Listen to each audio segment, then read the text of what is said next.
Assalamualaikum warahmatullahi wabarakatuh. Sampurasun.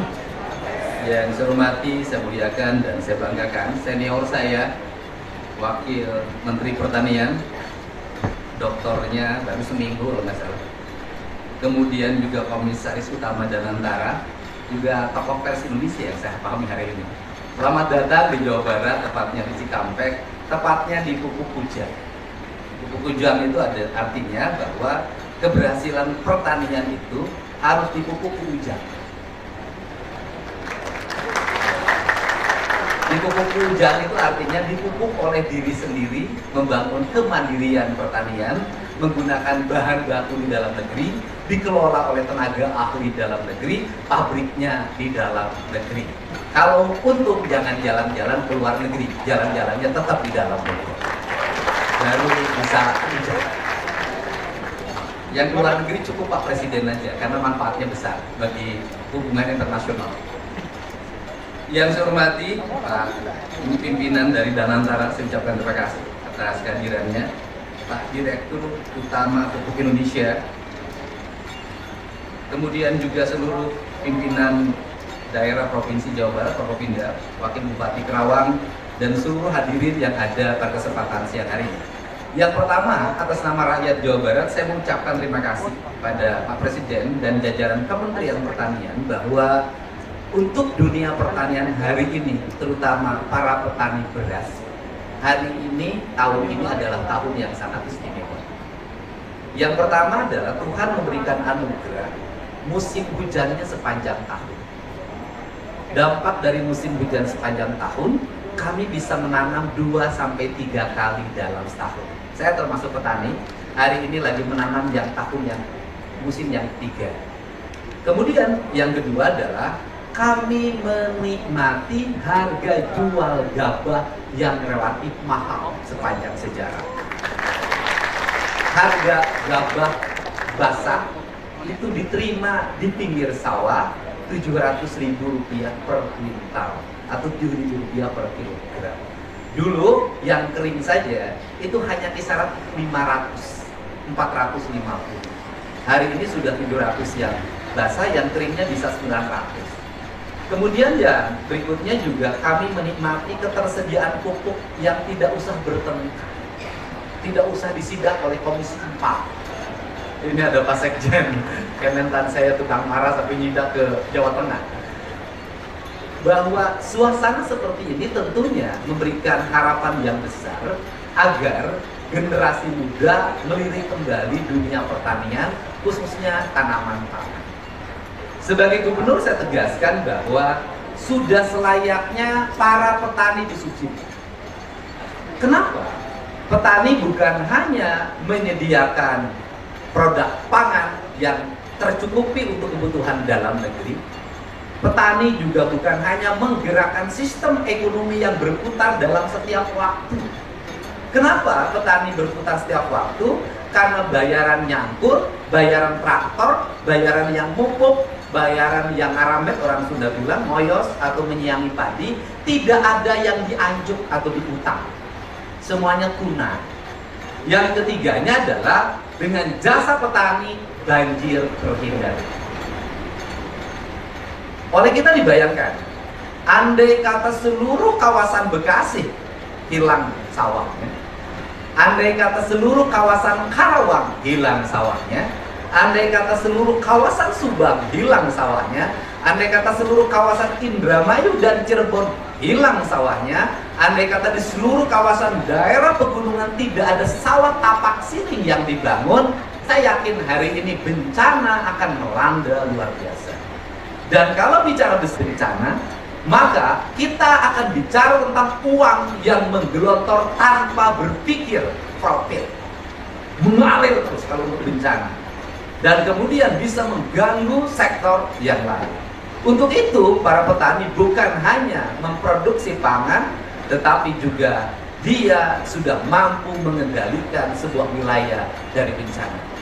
Sehingga kebijakan Gubernur Jawa Barat untuk menghentikan berbagai aktivitas pembangunan yang menggunakan areal sawah areal perkebunan, areal kehutanan yang berpotensi menimbulkan bencana sesungguhnya bukan hanya keberpihakan pada kaum tani, tetapi keberpihakan pada seluruh rakyat Jawa Barat agar terbebas dari banjir dan longsor. Ini mitigasi utama. Kalau mau dihitung, silahkan dihitung.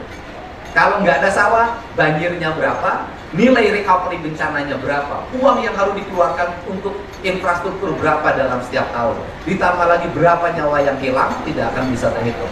Itu yang pertama. Kemudian kedua, saya juga menyampaikan petani hari ini berbeda dengan dulu. Dulu petani ada siklusnya, Pak. Dia punya ayam, dia punya kambing, dia punya sapi, dia punya kerbau, maka lingkungannya bersiklus ekosistemnya. Hari ini tidak, Pak. Para petani homogen kan. Mereka nggak punya lagi bebek di sawah, mereka nggak punya lagi ayam, mereka tidak punya lagi sapi, mereka tidak lagi memiliki daun yang jatuh dalam setiap waktu dikompos kemudian disimpan ke sawah. Hari ini sawahnya adalah sawah kering yang sangat tergantung pada pestisida. Menghadapi keong itu disemprot sebelum ditanam. Kemudian ekosistemnya hilang. Kalau dulu ada bebek, Pak, masuk, sekarang tidak ada. Kemudian menghadapi berbagai penyakit dari mulai worm, hama putih dan sejenisnya. Hari ini mereka semprot. Menghadapi rumput mereka semprot. Ekosistem ini, matinya ekosistem berhadapan dengan sawah yang tidak punya lagi kapasitas produksi yang memadai. Meningkat produksinya harus meningkat kandungan bahan pupuknya, baik urea maupun pupuk yang lainnya. Sehingga harus dipikirkan juga hari ini adalah formulasi yang efektif untuk mengembalikan kembali kesuburan tanah. Mereka tidak mau lagi nabur garam ke sawah, dia nggak mau lagi nabur kapur ke sawah, tidak mau lagi. Mereka ingin siklusnya berjalan dan ingin semuanya serba gampang, serba instan. Hal ini juga harus dijawab. Mudah-mudahan pupuk Indonesia, pupuk hujan bisa kembali terus memproduksi kepentingan pupuk yang bisa mendorong produktivitas dengan menumbuhkan kembali unsur-unsur hara dan mikroorganisme di sawah-sawah masyarakat. Ini harapan kita. Nah, dan sehingga apa yang dibutuhkan harus semakin memperbanyak juga pupuk organiknya, karena itu menjadi bagian penting untuk membangun, mengembangkan mikroorganisme sawah. Ini menjadi harapan kita. Dan yang terakhir, pupuk ya, pabrik pupuk yang sudah tua juga harus segera dibangun kembali. Dan saat ini tepuk tangan lagi, ada proyek lagi, ada pekerjaan lagi, ada karyawan lagi. Dan saat ini mari kita mengkontemplasi diri sebagai pemerintah di Jawa Barat.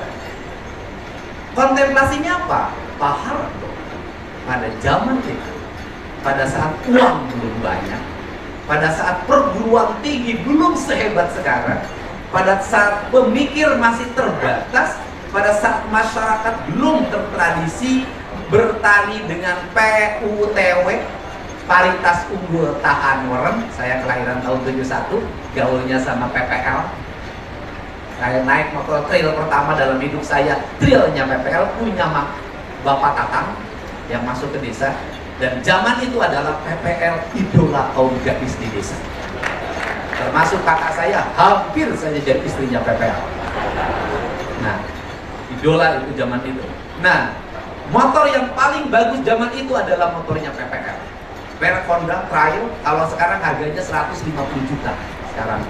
Zaman itu kemudian PPL waktu itu, mohon maaf Pak, ngajarin 2 kali tanam, 1 kali nanam suku.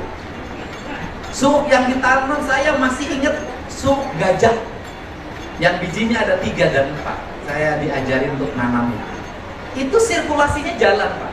Sekarang itu tradisi itu udah nggak ada. Padi lagi, padi lagi. Jadi kenapa orang nggak nanam sukuk itu atau sukro istilahnya, suk di jero? Karena jadi ini bukan yang menampungnya, kebanyakan kacang Garuda, bukan TV Garuda. Nah, kenapa Problemnya ini tidak dilanjutkan, tradisi menanam ini yang menyerapnya tidak ada. Jadi kayak jagung itu mahal harganya, tapi kalau kita nanam jagung yang belinya nggak ada. Kalau kita nanam suuk yang belinya nggak ada. Kalau kita nanam kedelai dan kacang hijau yang belinya nggak ada. Kenapa? Hilangnya para tengkulak di desa. Yang beli produk-produk pertanian jadi bandar. Kalau dulu ada bandar suuk, bandar jagung, itu udah nggak ada hari ini. Yang bandar beras aja, bandar padi sekarang sudah nggak ada, yang mikul keliling itu semua bandar besar. Ini hilang siklus ini. Akibat siklus ini hilang, kehilangan akses pasar. Mungkin Pak Wamen karena jaringan distribusinya memang dikuasai oleh para pedagang besar. Para pedagang kecil sudah nggak punya ruang. Nah, ini siklus ini hilang. Nah, kemudian waktu itu Pak Harto merubah pola tanam menjadi serempak. Semua Pak Harto mengenalkan kembali setelah Belanda membangun jaringan irigasi, mengenalkan sistem irigasi. Dan apa yang hilang hari ini di sawah saya jelaskan, ulu-ulu, mitra cai enggak ada. Sudah tua-tua, usianya rata-rata sudah 70, nggak ada lagi anak muda yang jadi mitra cai. Yang kalau petugas-petugas pemerintah itu kebanyakan bagaimana? Datang ke sawah, dipoto, balik lagi. Karena laporannya cuma foto, bukan produk. Saya mah hidup memang di masyarakat jadi tahu. Jadi datang ke sawah, dipoto, kirim fotonya ke pimpinannya, itu dianggap kehadiran. Tapi yang rajin ngurusin saluran air sudah hampir nggak ada. Yang ada itu udah tua. Saya sudah ngomong setiap hari yang tua, dan mereka mendapat upah dari mana? Dari hasil panen warga, ada sekian persen gabah yang diserahkan pada mereka siklusnya itu. Nah, ini yang hilang. Nah, ini Pak Harto merubah ini semua. Zaman Pak Harto waktu itu PPL-nya hadir di sawah, motornya lengkap, gajinya cukup, idola para wanita, wakernya ada, ulu-ulunya ada, mitra cainya ada, ditambah lagi tradisi bersyukurnya para petani. Apa tradisi bersyukur para petani? Setiap musim selesai panen, mereka melakukan sedekah bumi. Di mata airnya mereka bikin sesajen, selamatan sebagai tanda bersyukur pada Allah yang telah menitipkan mata air. Hari ini mata airnya dikomersialisasikan. Nah, hilangnya rasa bersyukur, yang tumbuh adalah hilangnya budaya merusak dan menjual. Dan tradisi-tradisi seperti ini tetap sebagai gubernur, walaupun saya dicap musyrik segala macam, saya terus jalankan. Kenapa? Karena dengan cara inilah alam Jawa Barat terjaga. Saya paham, Pak Wamen, dulu ketika mata air dijaga oleh Kunti, aman. Ketika dijaga oleh Kelong Wewe dan Genderowo, aman. Ketika dikasih sesajen tiap malam Jumat, aman. Ketika mata air dikelola oleh organisasi perangkat daerah, dijaga, ada anggarannya, ada sistemnya, habis Pak. Jadi rupanya harus dikembalikan kembali. Para pejabat relatif tidak bisa dipercaya untuk menjaga mata air dan hutan. Kita kembalikan kembali oleh kepada bangsa Genderowo agar bisa menjaga. Dulu yang nungguin pohon aren itu kan diusir Pak. Diusir Pak. Nggak boleh ada di situ, diusir karena banyak yang kesurupan.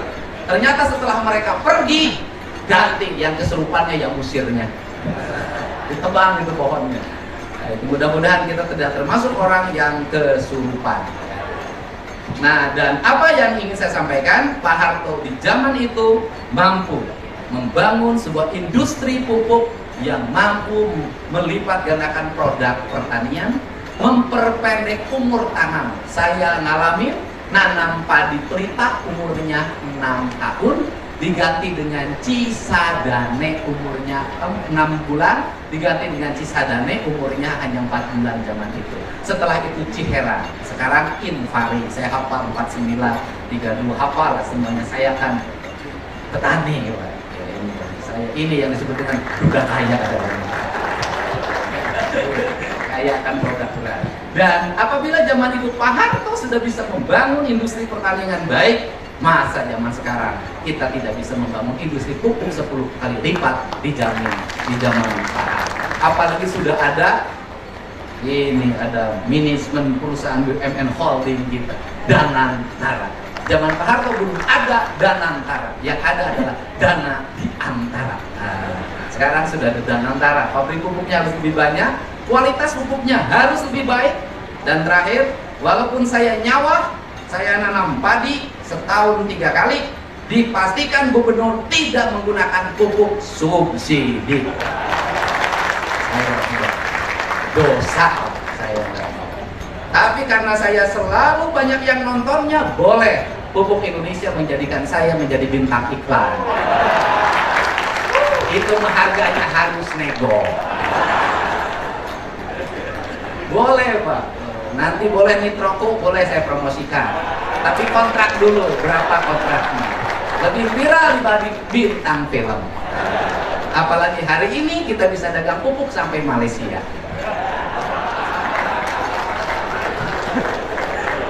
Nggak jadi sama Garuda Pak, geser Malaysia Pak. Terima kasih ya, selamat melaksanakan kegiatan. Semoga tenaga kerja di sini pada sehat, upahnya tinggi, bahagia dan sejahtera, dan mereka nanti hari raya sudah dapat THR.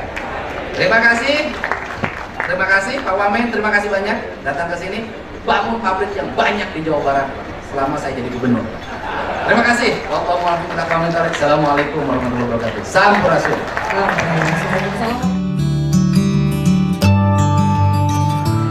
Baik Bapak Ibu hadirin yang berbahagia, inilah momen bersejarah dimulainya pembangunan pabrik NPK Nitrat PT Pupuk Ujang sebagai pabrik NPK Nitrat pertama di Indonesia. 3, 2, 1.